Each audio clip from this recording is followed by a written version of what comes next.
ꯕꯤꯃꯣꯜ ꯍꯣꯏꯒꯤ ꯒꯦꯠ ꯌꯧꯕꯒ ꯆꯪꯉꯣ ꯉꯥꯟꯊꯣꯏꯁꯨ ꯀꯩꯁꯨ ꯍꯥꯏꯔꯝꯗꯅ ꯁꯤꯟꯊꯣꯏꯕꯗ ꯍꯟꯅ ꯌꯦꯡꯂꯝꯗꯕꯤ ꯆꯪꯈ꯭ꯔꯦ ꯁꯤꯟꯊꯣꯏꯕꯁꯨ ꯀꯔꯤꯝꯇ ꯍꯥꯏꯗꯅ ꯒꯥꯔꯤ ꯃꯃꯥꯏ ꯂꯩꯗꯨꯅ ꯆꯠꯈ꯭ꯔꯦ ꯖꯦꯝꯁ ꯃꯆꯦ ꯂꯥꯛꯄ ꯎꯕꯗ ꯍꯔꯥꯎꯅ ꯆꯦꯊꯣꯏ ꯉꯥꯟꯊꯣꯏ ꯃꯧꯄꯥ ꯎꯕꯗ ꯍꯔꯥꯎꯅ ꯅꯥꯎ ꯏꯕꯥꯏꯗꯤ ꯍꯟꯈ꯭ꯔꯦ खरा थेंगा लाओ हायो को नुमिदांग चाक चारागा हल्लोबा nganthoy karisu khumde nokpadamang noi sanasu tholaktuना इचालाइदना लाओ लाओ चाक लोइरबने चारुरसे mayam du pulap चाक चामिनरे लोइरगा ngaiyak wari watai sanaduna fami nganthoyna नाउ चेबे होइदा चलुसिरा कुंजोना चलो चलो ngaiyak चटमिनरुरो Machin maupasu abe hoida lai abesu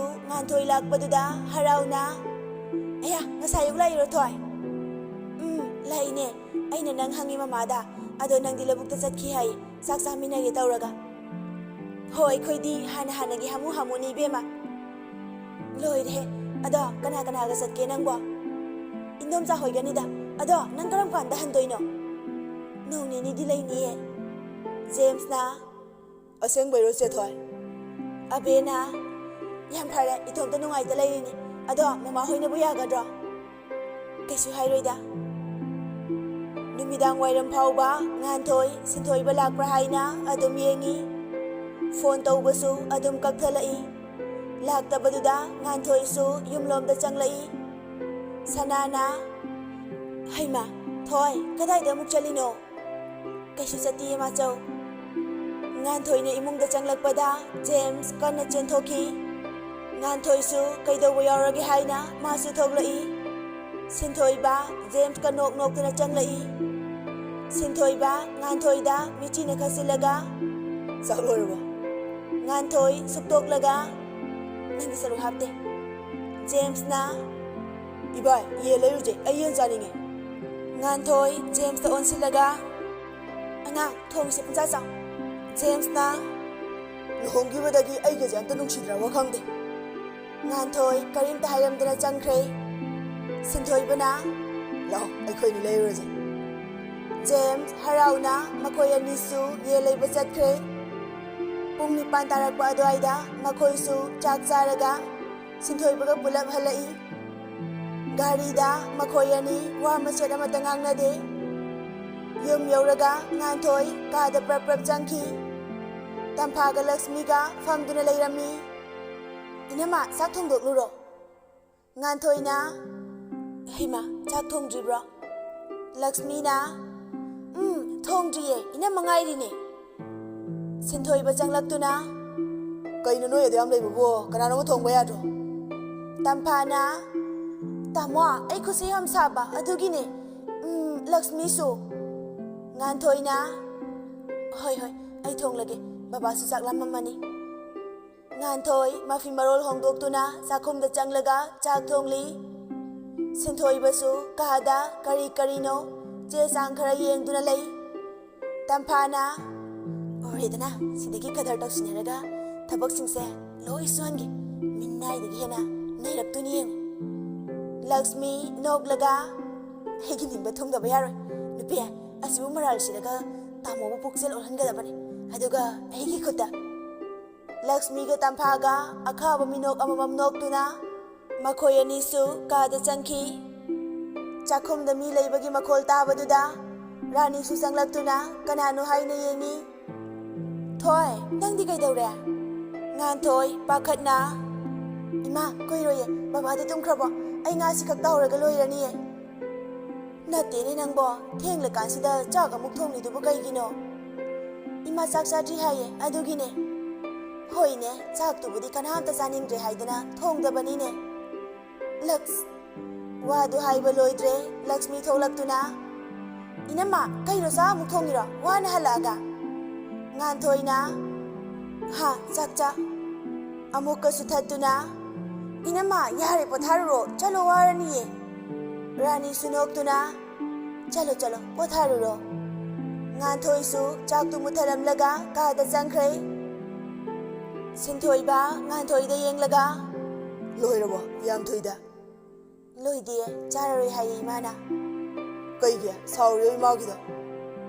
Nati sak to chaning de haidana thong da bani hai. Tamphana thong haiduna kai.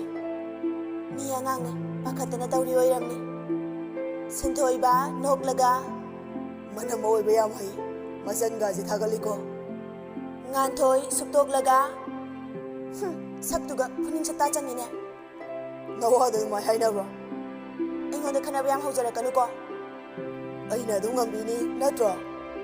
Nganthoi kumlamdabi phamthaduna phamungda kakhatkre. Sinthoi basu noklaga changlai. Nganthoi na nangi phamga tumjang ai nakta ka tumbino. Ai saru yaudro haije. Nangi ne ase asida tum. Ai ga tumbaje hainadra. Hainade. Adu horade nang asi hairaga sinthoi basu phamungda kakhaduna tumsili. Tan kodana. Nganthoi kumde sinthoi ba tapna. Thoi. Nganthoi sungkhong kumde amuksu tapna. Tabro thoi. Kumdradi wada haibe yadro. Sau yam lawi de. Launi ai di. Kaigi nang ko ngola pro haiba.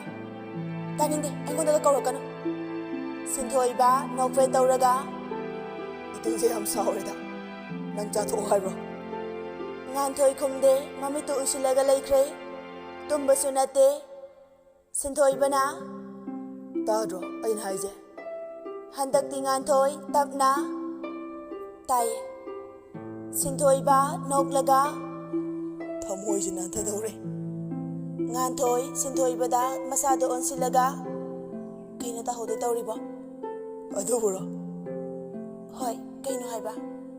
Sinthoi ba nganthoi gi laibakta nungsina chupi. Sene aina haije. Nganthoi laibaktu makut namana pairaga. Yam ikai di. Kai ikai deba. Nungsi igrabai tune. Nganthoi masin paithoklaga. Nungsi kaina. Nang de nungsi dro haije. Nungsi dena. Adudi kana di nungsi. Lay ama. Haibe yadaba. Yade thamoi da laikre. Hairai. Ai khange. Kanano adudi. Ngamboiramne. Nganthoi sauningna sinthoi babu intorai. Kaidigi ang puslay no aduna. Ay hai nungsi di hai. Adudi hai tawa. Ay ni dada nungsi draga. Dada na hai bayagadro. Nabuksila dampi ito kaigino. Sinthoi ba nganthoi bu konsinduna noklaga. Ay na pagi dawraga. Thoi na saur siyang. Kawrakano amta. Nganthoi su tumkre.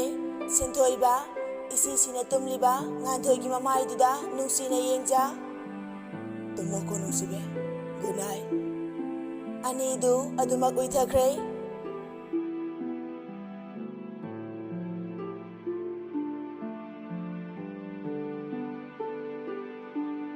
Mathanggi numit ni nganthoi sinthoi ba chatpa nangnaba haiduna chak kana thongli.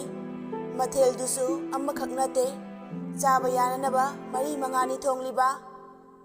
Lakshmi ga tampagadi kada phone metuna nok tuna lay. Rani changlak-tuna. Noyanibu nanamana tawrise khara yawba yadro. Tamphana. Mabo aidi kainone adugi. Rani na. Hoi phare. Lakshmi nangoi na ngakto yawru jodana. Lakshmi na. Mabo aido khosi yam naba adugi. Rani na. Hoi phare adudi patharo ko. Chak loiraduna mayam chak chanaba loina thongnarai. Nganthoi na. Ima babadi. Rani na. Babado makharom da luhongba amalai chatpading hamaroi haidana popang thinba chatkibani. Mayamdu chak ising toknaraga nganthoi na mayamdu loina loisili. Loiraduna sinthoi basu chatnanaba thoglai. Nganthoi chenthoraktuna. Dada sikawrame. Sinthoi ba wallet tu lauraga thokpa hawi. Nupa ama hatu chelaktuna. Dathoi ba. Sinthoi bana kaidore. Nupa do chelakpagi sorgadu thabe holi. Makhu ani dusu chelakpagi wabana khuru ani du sauri. ꯁꯤꯟꯊꯣꯏꯕꯅ ꯀꯩꯗꯧꯔꯒꯦ ꯍꯥꯏꯕ? ꯅꯨꯄꯥ ꯑꯗꯨꯅ ꯀꯀꯥ ꯀꯨꯟꯖꯣ ꯑꯁꯤ ꯍꯥꯏꯔꯒ ꯁꯣꯔꯗꯨ ꯑꯃꯨꯛ ꯍꯣꯜꯂꯤ꯫ ꯁꯤꯟꯊꯣꯏꯕꯅ ꯀꯩꯗꯧꯔꯒꯦ ꯍꯥꯏꯌꯣ? ꯀꯀꯥ ꯀꯨꯟꯖꯣꯗꯣ ꯑꯁꯤ ꯂꯝꯄꯥꯛ ꯃꯌꯥꯗ ꯑꯦꯛꯁꯤꯗꯦꯟ ꯊꯣꯛꯍꯧꯕꯅꯦ꯫ ꯁꯤꯟꯊꯣꯏꯕꯒ ꯉꯥꯟꯊꯣꯏꯒꯗꯤ ꯄꯥꯈꯠꯅ ꯍꯥ ꯀꯗꯥꯏꯗꯅꯣ?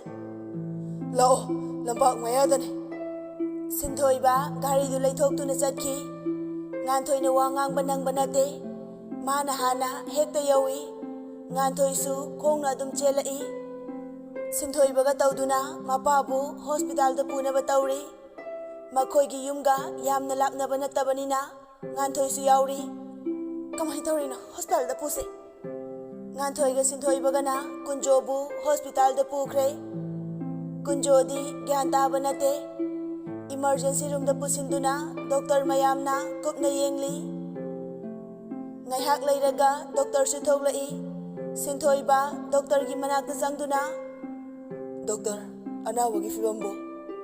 ꯗꯣꯛꯇꯔ ꯑꯗꯨꯅ ꯍꯧꯖꯤꯛꯀꯤꯗꯤ ꯄꯦꯁꯦꯟꯁꯤ ꯀꯌꯥ ꯂꯥꯛꯇ꯭ꯔꯦ, ꯑꯩꯒꯤ ꯔꯨꯝꯗ ꯆꯪꯂꯣ꯫ ꯗꯣꯛꯇꯔꯁꯨ ꯆꯪꯈ꯭ꯔꯦ꯫ ꯁꯤꯟꯊꯣꯏꯕꯁꯨ ꯗꯣꯛꯇꯔꯒꯤ ꯃꯇꯨꯡ ꯏꯟꯅꯗꯨꯅ ꯆꯪꯈꯤ꯫ ꯗꯣꯛꯇꯔ ꯑꯗꯨꯅ ꯐꯝꯕꯤꯌꯨ꯫ ꯁꯤꯟꯊꯣꯏꯕ ꯐꯝꯗꯨꯅ ꯀꯔꯤ ꯍꯥꯏꯕꯤꯒꯗꯕ? ꯍꯧꯖꯤꯛꯀꯤꯗꯤ ꯄꯦꯁꯦꯟꯁꯤ ꯀꯌꯥ ꯂꯥꯛꯇ꯭ꯔꯦ, ꯀꯣꯛꯇ ꯈꯤꯇꯪ ꯌꯩꯁꯤꯟꯈꯤꯗꯨꯅ ꯇꯧꯕꯅꯦ, ꯀꯩꯁꯨ ꯅꯨꯡꯁꯥ ꯊꯤꯅꯤꯡꯉꯥꯏ ꯑꯣꯏꯗ꯭ꯔꯦ, ꯑꯗꯨꯕꯨ ꯑꯣꯄꯔꯦꯁꯟ ꯑꯃꯗꯤ ꯃꯊꯧ ꯇꯥꯏ꯫ ꯄꯦꯁꯦꯟꯒꯤ ꯌꯦꯠ ꯊꯪꯕ ꯈꯣꯡꯒꯤ ꯁꯔꯨꯛꯇ ꯈꯔ ꯊꯤꯅ ꯁꯣꯏ꯫ ꯐꯔꯦ, ꯑꯗꯨꯗꯤ ꯀꯔꯝ ꯀꯥꯟꯗ ꯌꯥꯒꯅꯤ? ꯌꯥꯔꯒꯗꯤ ꯍꯌꯦꯡꯃꯛ ꯍꯦꯛꯇ꯫ ꯐꯅꯤ ꯗꯣꯛꯇꯔ, ꯑꯩꯈꯣꯏ ꯊꯧꯔꯥꯡ ꯂꯣꯏꯁꯤꯜꯂꯒꯦ꯫ ꯁꯤꯟꯊꯣꯏꯕꯁꯨ ꯊꯣꯛꯈ꯭ꯔꯦ꯫ ꯅꯔꯁ ꯑꯃꯗ ꯃꯄꯥꯕꯨ ꯁꯤꯟꯅꯔꯝꯂꯒ ꯌꯨꯝꯗ ꯉꯥꯟꯊꯣꯏ ꯊꯤꯟꯕ ꯂꯥꯛꯏ꯫ ꯌꯨꯝ ꯌꯧꯕꯒ ꯔꯥꯅꯤ ꯄꯥꯈꯠꯅ ꯊꯣꯏ ꯀꯃꯥꯏꯅ ꯇꯧꯔꯒꯦ ꯅꯄꯥꯗꯣ? ꯁꯤꯟꯊꯣꯏꯕ ꯉꯥꯟꯊꯣꯏꯗ ꯌꯦꯡꯉꯤ꯫ ꯉꯥꯟꯊꯣꯏꯁꯨ ꯁꯤꯟꯊꯣꯏꯕꯒꯤ ꯃꯤꯠꯌꯦꯡꯗꯨ ꯒ꯭ꯌꯥꯟ ꯇꯥꯔꯗꯨꯅ ꯃꯃꯥꯕꯨ ꯊꯦꯝꯖꯤꯟꯕꯤ꯫ ꯏꯃꯥ ꯂꯥꯛꯑꯣ, ꯏꯃꯨꯡꯗ ꯋꯥꯔꯤ ꯐꯖꯅ ꯁꯥꯔꯁꯦ꯫ ꯉꯥꯟꯊꯣꯏꯅ ꯔꯥꯅꯤꯕꯨ ꯏꯃꯨꯡꯗ ꯄꯨꯁꯤꯜꯂꯛꯏ꯫ ꯁꯤꯟꯊꯣꯏꯕꯁꯨ ꯀꯣꯏꯆꯦꯟ ꯆꯦꯟꯕꯗ ꯋꯥꯔꯗꯨꯅ ꯀꯥꯗ ꯆꯪꯈ꯭ꯔꯦ꯫ ꯔꯥꯅꯤ ꯁꯣꯐꯥꯗ ꯐꯝꯊꯗꯨꯅ ꯍꯥꯏꯌꯨ ꯊꯣꯏ, ꯅꯪ ꯕꯕꯥ ꯀꯃꯥꯏꯅ ꯇꯧꯍꯧꯔꯒꯦ? ꯏꯃꯥꯅ ꯁꯨꯝ ꯅꯁꯥꯗꯣ ꯄꯥꯈꯠ ꯂꯩꯔꯗꯤ ꯑꯩ ꯄꯥꯎꯁꯦ ꯀꯃꯥꯏꯅ ꯇꯝꯃꯨ ꯍꯥꯏꯅꯣ? ꯔꯥꯅꯤ ꯈꯔ ꯇꯞꯊꯅ ꯍꯣꯏꯁꯦ, ꯏꯃꯥ ꯀꯩꯁꯨ ꯈꯟꯗ꯭ꯔꯦ, ꯍꯥꯏꯔꯣ꯫ ꯕꯕꯥꯗꯣ ꯃꯁꯥ ꯈꯔ ꯁꯣꯜꯍꯧꯋꯦ, ꯍꯌꯦꯡꯁꯦ ꯑꯣꯄꯔꯦꯁꯟ ꯇꯧꯕ ꯇꯥꯔꯦ, ꯈꯣꯡꯗ ꯈꯤꯇꯪ ꯊꯤꯅ ꯁꯣꯛꯑꯦ ꯍꯥꯏꯌꯦ꯫ ꯍꯧꯖꯤꯛꯄꯨ ꯀꯅꯥꯒ ꯂꯩꯍꯧꯒꯦ? ꯍꯧꯖꯤꯛꯄꯨꯗꯤ ꯗꯗꯥꯒꯤ ꯃꯃꯥꯟꯅꯕ ꯑꯃꯒꯤ ꯃꯆꯟꯅꯤ ꯍꯥꯏꯕ ꯅꯔꯁ ꯑꯃꯗ ꯁꯤꯟꯅꯔꯝꯃꯦ꯫ ꯍꯌꯦꯡ ꯑꯌꯨꯛ ꯆꯥꯛ ꯊꯤꯟꯕ ꯑꯣꯏꯅ ꯆꯠꯂꯁꯦ ꯏꯃꯥꯁꯨ꯫ ꯏꯃꯥꯗꯤ ꯄꯨꯛꯅꯤꯡꯁꯦ ꯂꯩꯇꯥꯅ ꯂꯩꯕ ꯉꯝꯗꯦꯅꯦ꯫ ꯉꯥꯟꯊꯣꯏ ꯔꯥꯅꯤꯕꯨ ꯊꯦꯝꯖꯤꯟꯕꯤꯔꯤ꯫ ꯏꯃꯥ ꯀꯩꯁꯨ ꯇꯧꯔꯣꯏꯌꯦ, ꯄꯥꯈꯠꯅꯤꯡꯉꯥꯏ ꯑꯣꯏꯗꯦ ꯍꯥꯏꯌꯦ, ꯏꯃꯥꯅ ꯊꯥꯖꯗ꯭ꯔꯗꯤ ꯍꯌꯦꯡ ꯗꯣꯛꯇꯔꯗ ꯍꯪꯁꯦ꯫ ꯊꯥꯖꯩꯗ, ꯑꯗꯨ ꯄꯣꯊꯥꯔꯨꯔꯣ, ꯉꯁꯥꯏ ꯑꯌꯨꯛꯇꯒꯤꯅꯦ ꯆꯦꯟꯕꯗ ꯋꯥꯔꯝꯃꯅꯤ꯫ ꯉꯥꯟꯊꯣꯏꯁꯨ ꯃꯃꯥꯕꯨ ꯀꯥꯗ ꯇꯨꯝꯍꯜꯂꯒ ꯆꯪꯈ꯭ꯔꯦ꯫ ꯁꯣꯝꯗꯅ ꯑꯕꯦ ꯐꯣꯟꯗ ꯔꯣꯕꯥꯔꯠꯀ ꯈꯟꯅꯔꯤ꯫ ꯑꯩ ꯉꯝꯃꯣꯏ ꯍꯥꯏꯕꯅꯤꯀꯣ꯫ ꯔꯣꯕꯥꯔꯠꯅ ꯅꯪꯅ ꯌꯨꯝ ꯆꯪꯉꯒ ꯐꯥꯎꯔ ꯂꯥꯎ ꯍꯥꯏꯕ꯭ꯔꯣ ꯍꯥ? ꯌꯥꯝ ꯀꯜꯂꯤꯅꯦ ꯁꯛꯇꯥꯁꯤꯒ꯫ ꯅꯋꯥꯅꯦ ꯌꯥꯝ ꯊꯤꯔꯕ? ꯏꯌꯣ ꯀꯥꯏꯅ, ꯆꯠꯂꯣ ꯑꯥꯗ꯫ ꯑꯣꯍꯣ ꯂꯥꯎꯔꯥ? ꯊꯝꯃꯨ ꯌꯥꯔꯦꯕ꯫ ꯑꯗꯨꯗꯤ ꯑꯩꯈꯣꯏꯅꯤ ꯀꯣꯏꯅꯔꯁꯦ ꯅꯨꯡꯁꯤꯅꯔꯁꯦ ꯍꯥꯏꯗꯣ ꯌꯥꯔꯣ? ꯑꯩ ꯇꯜꯂꯦ ꯍꯥꯏꯕꯅꯦ꯫ ꯌꯦꯡꯉꯣ ꯅꯪ ꯂꯝꯕꯤ ꯆꯠꯄ ꯉꯝꯕ꯭ꯔꯥ ꯌꯦꯡꯉꯣ꯫ ꯀꯩꯗꯧꯗꯣꯏꯕ? ꯅꯣꯏꯒꯤ ꯒꯦꯠ ꯍꯦꯛ ꯂꯥꯟꯕꯒ ꯚꯦꯟ ꯑꯃ ꯁꯠ ꯂꯥꯎꯅ꯫ ꯑꯕꯦ ꯚꯦꯟ ꯄꯜꯂꯛꯄꯗꯨꯗ ꯃꯆꯥꯗꯨ ꯄꯥꯈꯠꯄꯅ ꯂꯣꯏꯔꯦ꯫ ꯃꯥꯅ ꯄꯥꯈꯠꯂꯤꯕꯁꯤ ꯔꯣꯕꯥꯔꯠꯅ ꯐꯥꯅꯤ ꯍꯥꯏꯕꯒꯤ ꯅꯠꯇꯦ꯫ ꯅꯣꯡꯃ ꯉꯥꯟꯊꯣꯏꯒ ꯃꯈꯣꯏ ꯑꯅꯤ ꯉꯝꯕ ꯍꯣꯏꯗ ꯁꯪꯒꯥꯕ ꯆꯠꯄꯗ ꯊꯣꯛꯈꯤꯕ ꯊꯧꯗꯣꯛꯇꯨ ꯅꯤꯡꯁꯤꯡꯂꯨꯕꯗ ꯃꯆꯥꯗꯨ ꯊꯨꯀꯠꯈ꯭ꯔꯦ꯫ ꯗꯗꯥ ꯑꯩ ꯊꯝꯃꯒꯦ꯫ ꯀꯩꯗꯧꯔꯒꯦ? ꯐꯥꯅꯤ ꯍꯥꯏꯕꯒꯤ ꯀꯤꯔꯤꯔꯣ? ꯐꯥꯔꯣꯏ, ꯑꯗꯣ ꯌꯥꯔꯣꯕ? ꯑꯕꯦ ꯋꯥ ꯉꯥꯡꯕ ꯐꯥꯎꯕ ꯉꯝꯗ꯭ꯔꯦ, ꯀꯤꯕ ꯑꯃ ꯌꯥꯎꯔꯕꯅꯤ꯫ ꯃꯆꯥꯗꯨ ꯀꯔꯤꯝꯇ ꯍꯥꯏꯗꯅ ꯐꯣꯟꯗꯨ ꯀꯛꯂꯒ ꯑꯣꯐ ꯇꯧꯁꯤꯜꯂꯤ꯫ ꯔꯣꯕꯥꯔꯠ ꯐꯣꯟꯗꯨ ꯌꯦꯡꯂꯒ ꯉꯥꯎꯏꯅꯦ ꯁꯤꯗꯤ, ꯑꯣꯐꯀ ꯊꯝꯈ꯭ꯔꯦꯃꯦ꯫ ꯑꯁꯨꯝꯅ ꯅꯨꯃꯤꯠ ꯑꯗꯨ ꯍꯧꯈ꯭ꯔꯦ꯫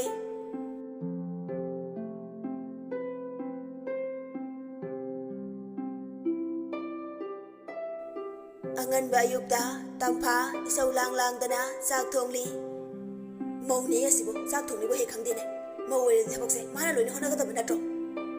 ꯂꯛꯁꯃꯤꯁꯨ ꯃꯇꯦꯡ ꯄꯥꯡꯁꯤꯜꯂꯛꯏ꯫ Hoi, adune, mahamalay na kari ka nage, ay ko si college sa tawari kang lineba. Ngantoy su, hatu, piloy sila gatok lai. Tampa, sak buloy na bro, tingin eh. Tampa na, kaya din da, seng busudri. Ngantoy na, ay ma, ado di kamay daw ne, dadadi loy sila hore, ima su loy sila hore ba ne. Lakshmi na, kay di pa ilay, ngay ba? Ngantoy, wa matangang dana sa fudu sing sujili. Sa fudu sauri ngay duda, aray ba manama sing singdu, sem na batawi. Se, nuheni na, sem da semo, ay na, babagi sabaya na ba, ngaragay no kita dawgi. Tampa na, ay koy ko sa tunay inama, tingi. Ngantoy na, ado, saksi kara saraga, chaluda na. Lakshmi na, nanggi saksi sari ngay da, ay koy din eh, pung sa ayaw rani, ado na natong gatong horo. Ani du sa kre, ngantoy matong ta, gyan mame, tenjilag pa na, sak na loy da baga. Sintoy ba, sang silag tu na? Kayo na toy, sak loy driba. Ngantoy, bakat na. Dada, loy re, ngagtang ne, minute faroy eh.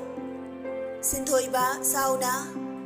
Ngasay di kayo lagi, ting lakang sida. Ngantoy, tap na. Ay babagi ada po na ba, piha po ba ne? Sintoy ba na? Laisabi yan nila nito, tuhon ba yan? Moy lai si kay dong na ba? Sumay na mating karakwang na dali. Ay biro ano, mi laisabi ni. Laisabi ni hay doon na lailat pa kumlan ka do. At huwag kay karaso ne, kang bayay na. Ako sino mo di mawahay mo to oy doon ni. Dada, loy re, pura agi, gari mo malay tok pira mo. Sintoy ba sa tokre, ngantoy, chak to hap chilaga tok lai. Ngay ko, ngantoy na, kay daw ragi tampa na. Ay ko'y kasak tirang mabo. Tampa, noy tiraga tsaro, ay ko'y tingi. Noy kita na lubra.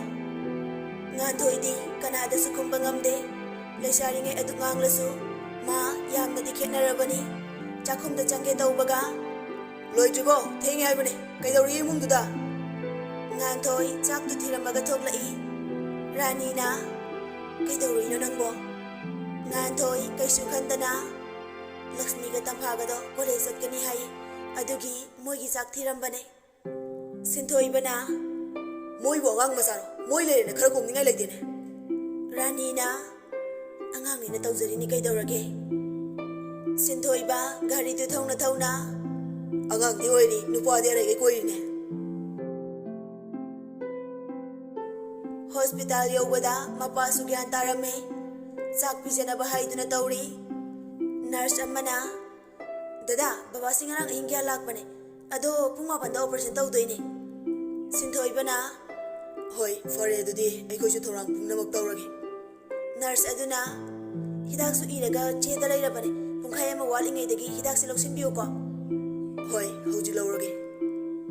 Som da na, yung dalay hawa nupian nido, college at kani haja bagiwani, sarpi ba nate. Saktap ta na saraga, kon kapeng dagay. Pamung da famaga, warim ngang nari.